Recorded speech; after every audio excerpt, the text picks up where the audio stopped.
I don't think I could have gotten through the experience I've had without teaching if I hadn't had it, if I hadn't been able to teach Walden and the Winter's Tale and be preparing to teach the Iliad. It's hard for me to imagine really going on, because it's teaching is my lifeblood, and that and the writing that Peggy and I are now doing and have been doing for the past couple of years. Those are the sustaining forces in my life anyway. I'd like students to leave my classes with a sense of having done more than they ever expected to do, having learned, having pushed themselves beyond the borders of their own earlier preconceptions about themselves. I know that you've been teaching here at your home Yep, since you came I have. back, and that's in the Osher Lifelong Learning Program. That's right. And just tell us a little bit about what that experience has been like for you as you continue teaching after your accident and now in the context of your home. Well, I began last fall when I was still in the hospital at South Davis teaching a course here on Thoreau's Walden. And we worked through the text of Walden very closely in 6 hour-and-a-half meetings. And I had to be transported here from South Davis, the hospital where I was recuperating. That was a very interesting experience.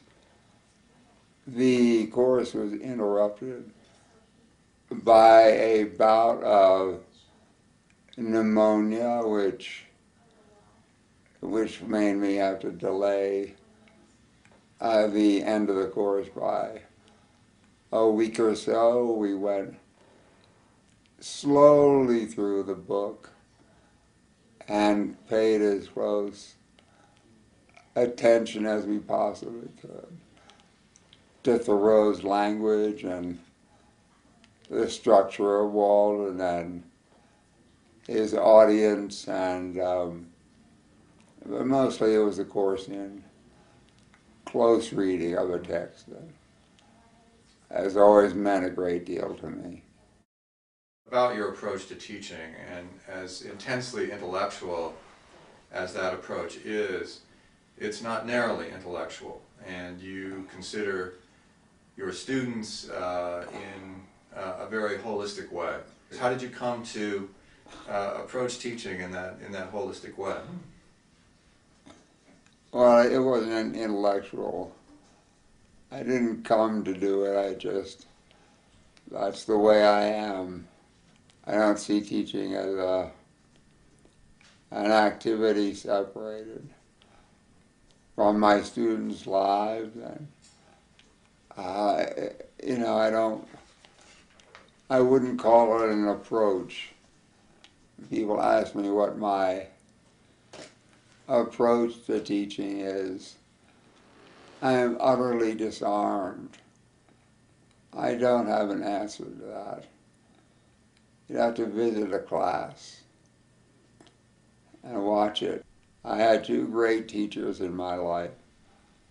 A teacher in my senior year of high school, who went at teaching in this way. He was an extraordinarily dynamic, enthusiastic man who was, well, actually was sort of a wild man. I loved him, and then I had another great teacher at Harvard named Rogers, all Briton, a philosopher, who actually performed philosophy while he was teaching. He did it, and he did philosophy. He lectured to 700 students and kept them attentive for an hour or so, each class meeting. So those have been my inspirations. You pick up good teaching, you become a teacher through osmosis by watching other people and doing what they do. So that even to the point where your gestures are reminiscent of their gestures.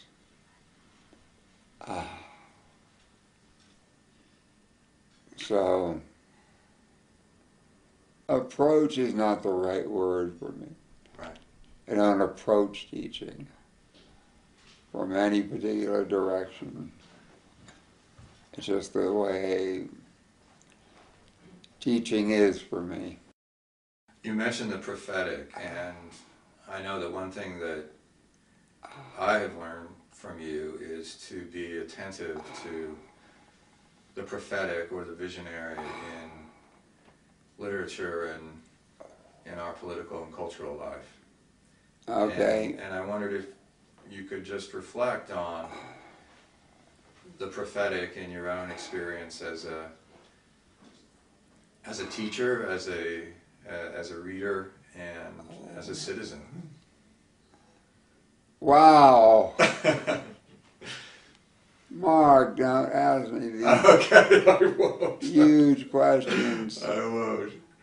Well, I think there are certain writers who come to mind who are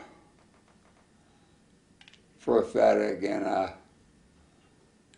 a broader way than we normally take that word to mean. And those writers, well, two in particular, William Blake and Walt Whitman. Blake requires a huge imaginative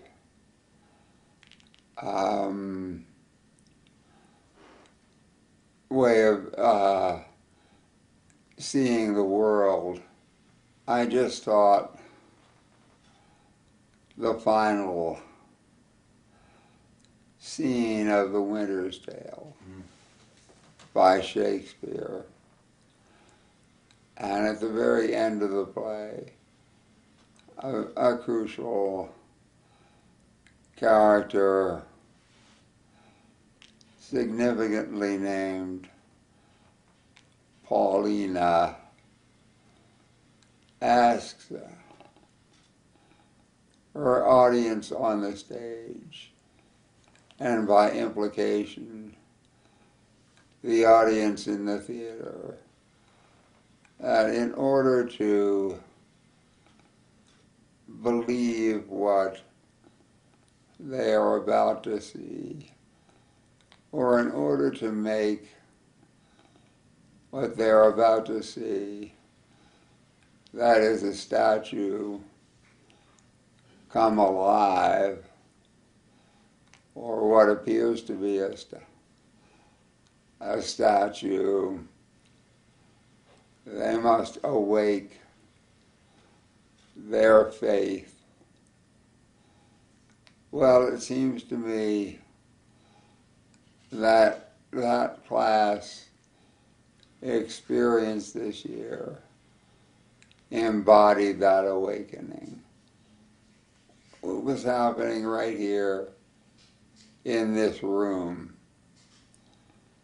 It's those, I guess you could call them moments of sublimity,